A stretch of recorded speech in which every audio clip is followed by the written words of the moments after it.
আর কথা না শুনলে নিজের ছেলে ওঠা। আজকে বিএনপির হয়েছে সেই সুবিধাবাদের লোক।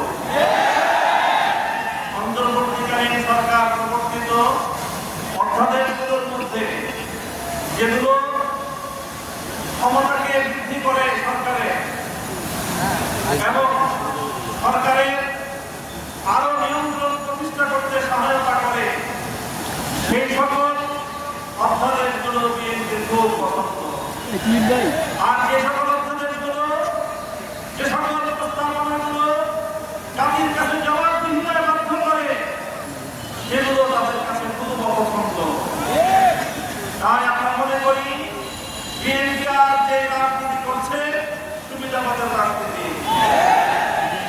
আমরা নির্বাচন পূর্ববর্তী সময়ে বিএনপির আরেকটি চরিত্র লক্ষ্য করেছি, সেটা হলো তলে তলে বিএনপি সারা দেশে গণভোটে ন্যায়ের পক্ষে ক্যাম্পেইন করেছে, কিন্তু প্রকাশ্যে সে ন্যায়ের পক্ষে কথা বলার দুঃসাহস তাদের ছিল না, সেই সৎসাহস তাদের ছিল না।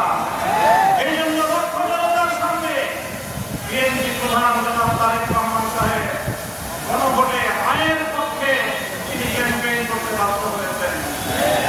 আমি জিজ্ঞাসা করি, উপরে এক কথা তলে তলে আরেক কথা বলে